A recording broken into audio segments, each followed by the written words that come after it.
Hey, this is Vu, and today I'm going to be making the case for Elo Hell doesn't exist, you probably just suck. And we're going to be taking a look at Lucky, who sent me a message unprompted, absolutely convinced that he is trapped in Elo Hell in Face It Level 3 and is significantly better. And I'm going to show you a game where he top frags but really does more harm than good for his team and probably loses them a very close game. If you'd like your demo reviewed for this series, where I'm probably just going to end up roasting you, you can send me a message on this Google Doc that I'll link in the description, and I may get to it. So to begin with here, this actually did get me worried for a second. If you look at the advanced stats of this game, if you really take a look, you'll see that he does very poorly, but before I had that information, that shot made me a little bit worried. I thought for a second, does Elo Hell actually exist? Then he does this. Yeah, he's going to shoot at Car like 4 or 5 times while his team is fighting Glocks long range against a USP, while he has the only good range weapon on his team. He's going to allow a teammate to die, finally peek out, miss a few shots, and die himself. And despite the fact that he got an entry in this round, that play should have thrown the round for his team. He easily could have peeked and assured it was at least a 1-for-1. Instead, he let himself die, he let a teammate die, and they are in a 3v3 that his team, luckily for him, manages to win. I'm not planning on showing every round in this review, however, I will show the ones that really light up that Elo Hell bingo card, and this is definitely one of them. He's going to be heading the opposite direction of his team. He's going to toss down 4 pieces of utility that do really just about nothing, and then he's going to YOLO out looking for anti-eco kills. He definitely could have played this a whole lot different, and he's even only going to go 1-for-1, so he's had literally no round impact for his team here. The round is decided on the other side of the map. All he's going for is frags, and he only gets 1. So if we go into the following round, this one is simply too good not to show. The way he dies isn't actually that bad, but he's going to go over the side here, throw a missed smoke very nicely. That's actually going to end in his team aborting the plan because of the missed smoke. Actually kind of luckily because it was so telegraphed. Then he's going to miss a whole heap of shots. He's going to end up dying first for his team here, and this is actually the first of many. And then he's going to complain, I assume, over voice, and then complain in chat as well. And, on round 4, or round 3 even, being the first round that you complain about your opponents in, it's not boding well. Definitely some pretty filled bingo cards right now.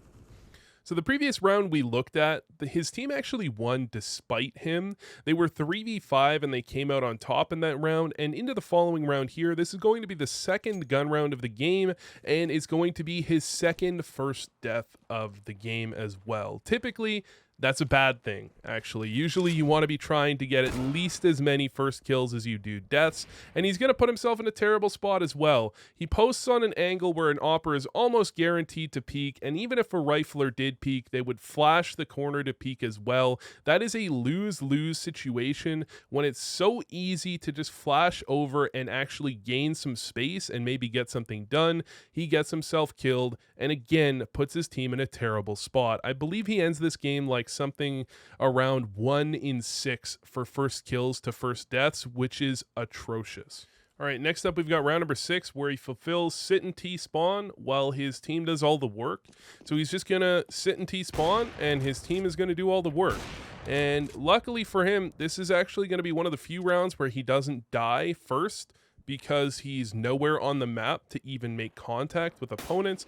But we're going to have to fast forward quite a bit because he just chills and continues chilling, and his team is going to pass by him. We're 50 seconds into the round, and luckily for him, someone peeks into him and gives him a free kill. So, I guess he did positively impact the round somehow, but on average, this is probably not going to get much done for your team, and you're not really carrying them doing this. You might get some kills, but really it's the same thing as that round when he went out B with the Mac 10 against an Eco. His team is going to decide the outcome of the round more often than not, and he's just going to be a spectator who will pick up some free kills if it goes well or die if it doesn't. Here he is buying without his team, and there's no explanation for that. There's really not. It's his third first death of the game, 7 rounds in. So here you've got round number 9, which is exactly the kind of round that makes this type of player think they're stuck in elo hell. However, before we get into this round, if we take quick stock of what's gone on in the game so far, he's not been buying with his team. He's been forcing every round, so they've had some really weird buys, and they're going to have another weird buy here, although luckily he's not a real problem in the buy. He's had 4 first deaths, which means on 50% of rounds, he has been the first person to die, usually nowhere near his team for any type of trade. He's had 3 or 4 anti-eco kills, which means he's really only had 1 or 2 actual frags in the game. He's had 1 first kill, which was on pistol, of course, where he got one of his non-anti-eco frags, perhaps his only. And he's going to do some, frankly, befuddling things here. Holding a flash out here outside of long for a really, really long time. I'm not sure what the point is.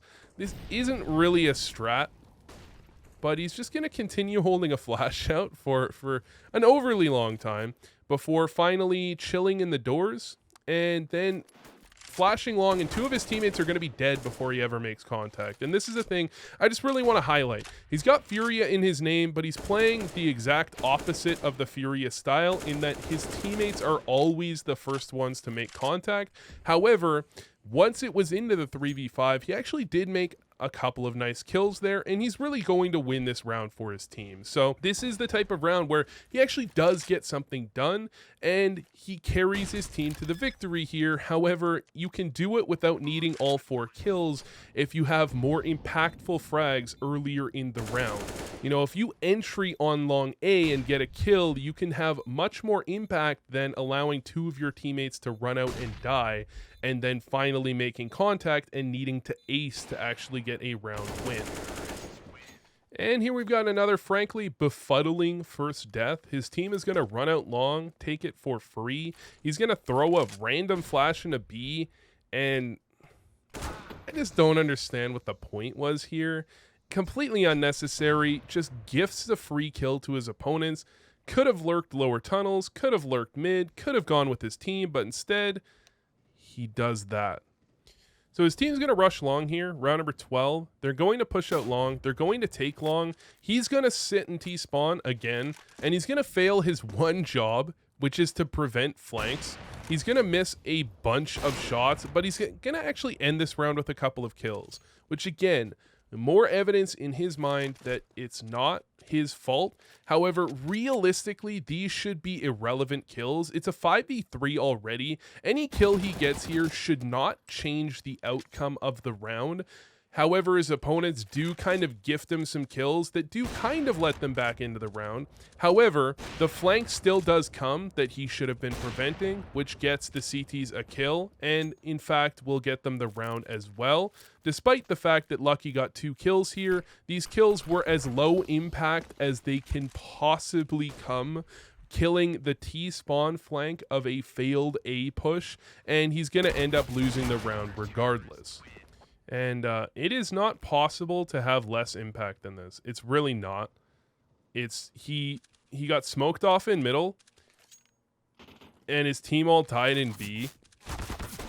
But don't worry, guys, because he got himself a kill. I'm not going to make you watch very much more of this. However, I really wanted to show this round, which is a great example of how these types of situations come to be. His team is going to win him the round here for free. They're going to get 3 kills over towards long. Brilliant play from his team to get that with USPs. And instead of just playing passive, posting up, allowing the round to play out in his favor, he's going to flash and swing wide on players that could be in pit. This is the most disadvantageous engagement you could possibly take. And he's just giving them a free chance into the round. A 4v2 is very obviously winning for your team. And if you simply play it out intelligently, it should be a W. However, a 3v2 is not so much the same. It's a lot harder and you have to be more spread throughout the map. If Lucky had died there, he easily could have negated all of the good work his team had done and allowed them to lose a round that should have been a win. And this is the type of thing this type of player does non-stop. I'm going to be taking a look at 2 more rounds here, and I just wanted to highlight this one here. I'm not trying to be biased. I'm not trying to only show you the rounds he does poorly. I'm trying to show you the rounds where he truly affects the outcome of the round as much as possible. And here's one where he's going to actually do a great job. As they come out B, he's alone. He's not the B player. For some reason, their B player didn't go there. He gets a 2K with an SMG and armor and no utility. That's a great job. Honestly, probably won this round for his team off of that play. The problem is, if you lose your team 5 rounds and win them 3, you have been a net negative. If you win them 10 rounds and lose them 12, again, you have been a net negative. However, if you win them 1 and lose them none, you have been a net positive. You don't have to be making game-changing plays every round necessarily, just make sure you're having a positive impact on the outcome of the game as much as possible. The final round we're going to show here, round number 26, 14-11 up, and this is really the creme de la creme. This is the pièce de résistance. This is just the epitome of the issue here. His team is essentially going to win him the round. They hold on to A flawlessly, now into a 5 versus 3. One of his teammates will die, the mid player dies, which means he has to get a bit aggressive in tunnels. I respect that. It's not a great situation to be in. However, they're going to run it and he'll hear them coming, so he's got plenty of notification, but he gives it back and he does that. And while it's only 1 death in the round, it's a close round. This is a game-changing round. They could have brought it to 14-12. He needed to get a kill, just 1. Close range with an auto shot. He catching them off guard. They were not ready for that. They didn't have the utility to deal with it. They weren't splitting from outside of B. It is unacceptable not to get at least 1 there. And his team's going to lose the round, and they're going to lose the game 16-11. This is the type of round that is going to be passed over in his mind when he thinks about the couple of rounds he won for his team. He lost them that round straight up, and he said his teammate is boosted, by the way. Boosted level 2. That was all his fault. So anyways, thanks for watching. If you want, you can sub to the Patreon, hit it up. Enjoy the content on there, support your favorite creator, because as I was told by a fellow creator on YouTube, he said to me, and I quote, "Not only do you have the worst CPM I've ever seen, it's the worst by a lot. It's horribly low. And you know what? You're gonna need your financial support, my guys." But you can also submit to maybe be in this series. It's going to be a bit of a roast series. I'm really just looking to have some fun with this one and kind of joke about some people. If you make a lot of mistakes, that's the point. You can submit to the Google Doc and maybe you'll get in.